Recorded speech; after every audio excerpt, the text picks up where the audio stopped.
నిజంగా ఆ ప్రమాదం ఉందా, భయం ఉందా, మేము కష్టపడి చేస్తున్నాం, మీ గుడిసెలు ఉంటాయేమో ప్రతి ఒక్కరిలో ఆందోళన కనబడతా ఉంది. కానీ ఒక వరంగల్ జిల్లాలకు ఒక పెద్ద ఉద్యమ చరిత్ర ఉంది. భూ పోరాటం చేసిన ఘనత మొట్టమొదటిసారిగా అనేక కాలనీలు ఏర్పరిచిన ఘనత ఇంతకుముందు మన శ్రీనివాస గారు చెప్పినట్టు కూడా అనేక కాలనీలు వేసుకొని ఇప్పటి వరకు కూడా వాళ్ళు పక్కా ఇల్లు పట్టాలు వచ్చాయి, రోడ్లు వచ్చాయి, కరెంట్ వచ్చింది, అన్ని రకాలు కూడా బిఆర్ నగర్ కానీ, ఎస్ఆర్ నగర్, గాంధీ నగర్, మార్కెట్ నగర్, ఇట్లా అన్ని కాలనీలు కూడా మనకు వాస్తవంగా నిజాలుగా మన పోరాట గుర్తులుగా ఈరోజు కాలనీలు ఏర్పడ్డాయి, మనకు కనబడతా ఉన్నాయి. వాటిని దృష్టిలో పెట్టుకొని ఈరోజు మనం కాంగ్రెస్ ప్రభుత్వంతో ఎన్నికలు వేసి మరి వాటిలో ఓట్లు వేసి ఎమ్మెల్యేలు గెలిపించుకున్నాం. అదేవిధంగా వరంగల్ జిల్లాకు సంబంధించి వరంగల్ పార్లమెంట్ నియోజకవర్గం సంబంధించి కూడా మనం కావ్యం కూడా గెలిపించుకోవడం జరిగింది.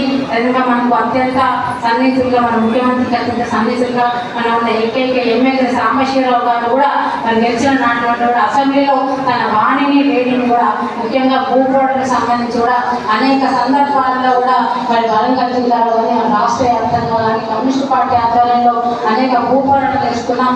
అనేక వేలాది మంది పేదలు నివసించిన గుడిసెలు ఉన్నాయని చెప్పేసి మన సంబంధించిన అప్లికేషన్ అన్నిటి కూడా గవర్నమెంట్కు సమర్పించడం జరిగింది. అప్పుడు కూడా సీఎం గారు కూడా చాలా వాగ్దానాలు కూడా చేసినట్టు మనకు సాంబశివరావు గారు మన ఎమ్మెల్యే గారు చెప్తా ఉన్నారు. కాబట్టి ఇంత భరోసా ధైర్యంతో ఉన్నారు కాబట్టి మీరు ఎట్లాంటి భయం ప్రాంతం చెందిన అవసరం లేదు. అవసరమైతే మన తెలంగాణ సాయుధ పోరాటంలో చాకలి ఆయన తన పంట కోసం మరి పండించిన పంటను ఆ నిజాం దూరం ఏ విధంగా ఎక్కకపోతే మన లోకల్ పంటలు ఎత్తుకొని ఎదురు తిరిగి తన పంటను రక్షించుకుందో మీరు కూడా మీ భూమికి వస్తే మీ జోలి